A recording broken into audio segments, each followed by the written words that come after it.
Many also believe that materialism or achieving a goal or business success is incompatible with meditation or spirituality. David's book says otherwise. Can you talk a bit about this, please? Look, people ordinarily think that material world or economics or speaking of wealth and speaking of spirituality or inner values like love, calmness, peace, they are contradictions. But it is not true. In ordinary life, we are busy for 10, 12, 18 hours, but 6 hours we are sleeping. When we are sleeping, we are peaceful, calm and quiet, we get energy, we get up, again we are busy. Spirituality is a combination of both. Calmness on one hand and dynamism on the other hand.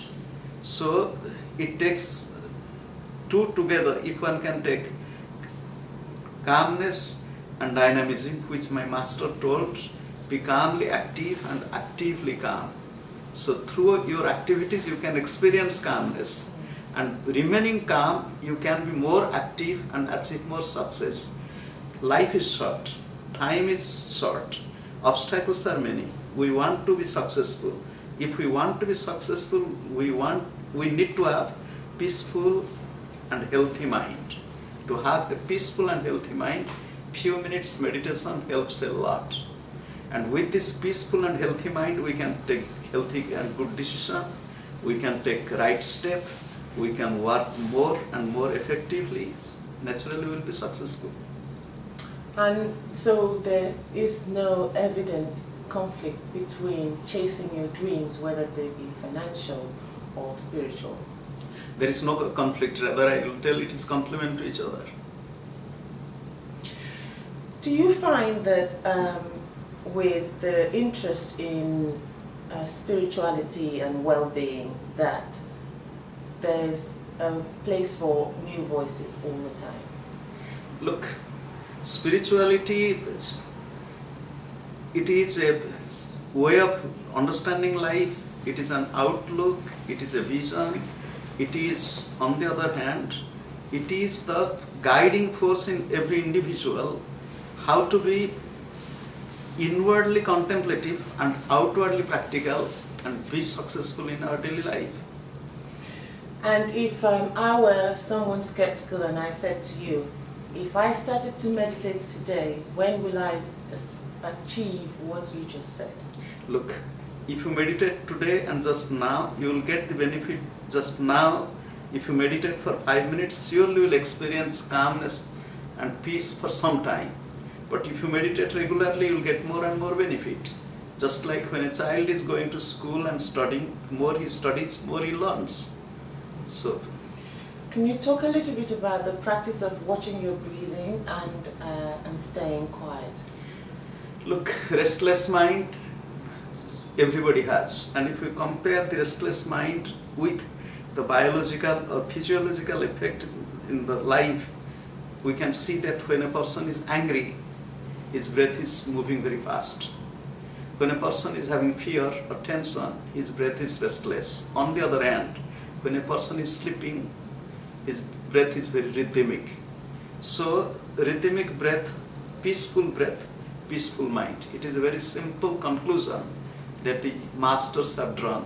So, by changing the breath, we can change the mind. By transforming the breath, we can transform mind. When a person is angry or excited, he is breathing much faster.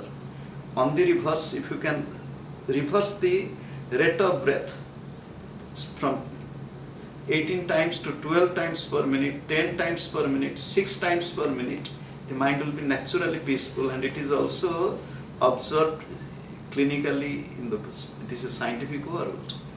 And for people who are seeking spirituality but are afraid to venture in their desires or dreams for materialism or achieving goals that they may not seem to work with the spiritual world, what would you say to them? Look, to me, every night when a person is sleeping, unconsciously he is a yogi or a spiritual person. He is not conscious of it. when he's getting up, he's in the world, he's forgetting its source of his energy or calmness or peace which he experienced during sleep.